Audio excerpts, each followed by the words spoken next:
नमस्कार दोस्तों, एक बार फिर से स्वागत है आपका हमारे YouTube चैनल टारगेट विद कौशल पर।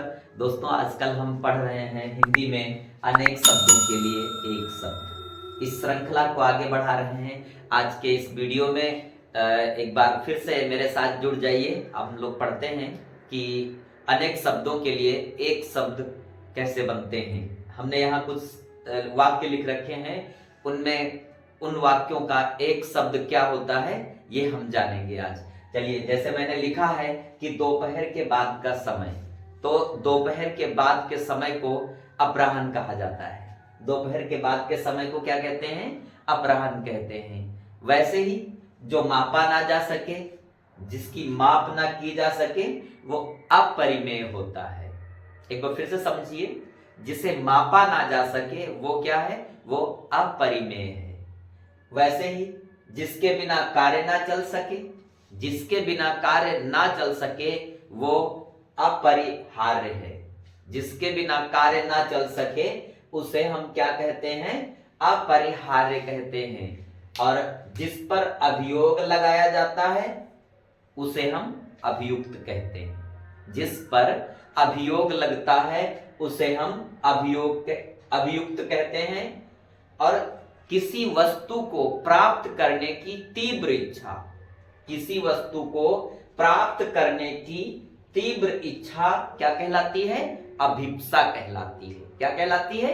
अभिप्सा कहलाती है। किसी वस्तु को प्राप्त करने की तीव्र इच्छा क्या कहलाती है?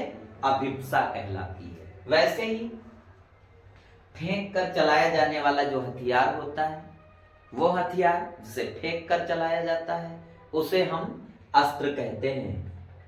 उसे हम अस्त्र कहते हैं। वो हथियार जिन्हें फेंक कर चलाया जाता है, जैसे कि भाला, भाले को फेंक करके चलाया जाता है, तो फेंक कर चलाए जाने वाले जो हथियार होते हैं वो अस्त्र कहलाते हैं। वहीं हाथ में पकड़ करके जो हथियार चलाए जाते हैं, जिन हथियारों का प्रयोग हाथ में पकड़ कर किया जाता है उन्हें हम शस्त्र कहते हैं। उन्हें हम शस्त्र कहते हैं। वो हथियार जो हाथ में पकड़ कर चलाए जाते हैं, जैसे कि तलवार, ये क्या कहा जाएगा? ये शस्त्र कहा जाएगा। ठीक है। हाथ में पकड़ कर चलाया जाने वाला हथियार शस्त्र होता है। हाथ से फेंक कर चलाया जाने वाला हथियार जैसे कि भाला, उसे हम अस्त्र कहते हैं। ठीक है। अगला है कि महल का जो भीतरी भाग होता है, महल का जो भीतरी भाग होता है वो क्या कहलाता है? तो जो महल का भीतरी भाग होता है उसे हम अंतःपुर कहते हैं। क्या कहते हैं? अंतःपुर कहते हैं। वहीं धरती और आकाश के बीच का जो स्थान होता है, धरती और आकाश के बीच का जो स्थान होता है उसे हम अंतरिक्ष कहते हैं। धरती और आकाश के बीच के स्थान को क्या कहेंगे? अंतरिक्ष। अब यहां पर धरती और आकाश के बीच का स्थान पूरा एक वाक्य है और इस वाक्य के लिए केवल एक शब्द है, अंतरिक्ष। धरती और आकाश के बीच का स्थान अर्थात अंतरिक्ष। वहीं पर दूसरे के हित में अपने आप को संकट में डालना। कई बार ऐसा होता है, हम लोग दूसरे की भलाई करते करते खुद के लिए मुसीबत खड़ी कर लेते हैं, अपने आप को समस्याओं से घिरा लेते हैं। तो दूसरे के हित में अपने आप को संकट में डाल लेना क्या कहलाता है? आत्मोत्सर्ग कहलाता है। क्या कहलाता है? आत्मोत्सर्ग कहलाता है।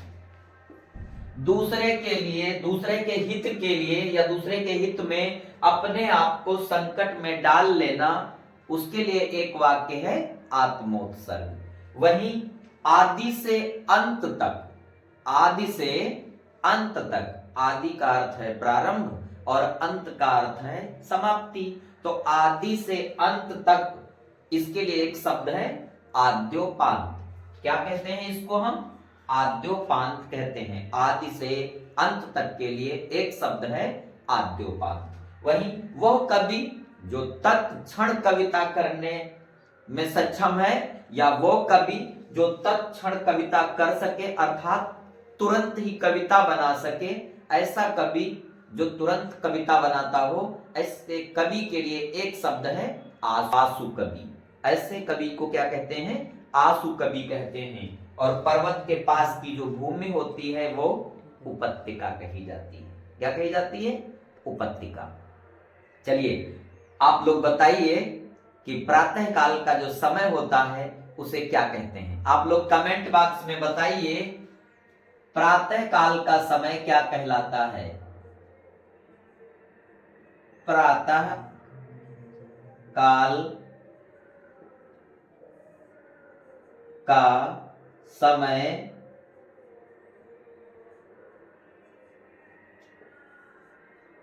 इसके लिए एक शब्द क्या है ये आपको बताना है।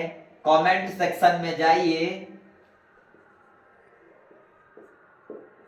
और कमेंट बॉक्स में अपना आंसर दें। आशा करता हूं कि वीडियो पसंद आई होगी। अगर वीडियो पसंद आई है तो प्लीज वीडियो को लाइक करें, शेयर करें, कमेंट करें। और अगर चैनल पे पहली बार आए हैं तो प्लीज चैनल को सब्सक्राइब करें और हाँ, बेल आइकन को जरूर दबाएं ताकि मेरी हर वीडियो सबसे पहले पहुंचे आपके पास। मिलते हैं कल एक नई वीडियो में फिर इसी समय। तब तक के लिए नमस्कार।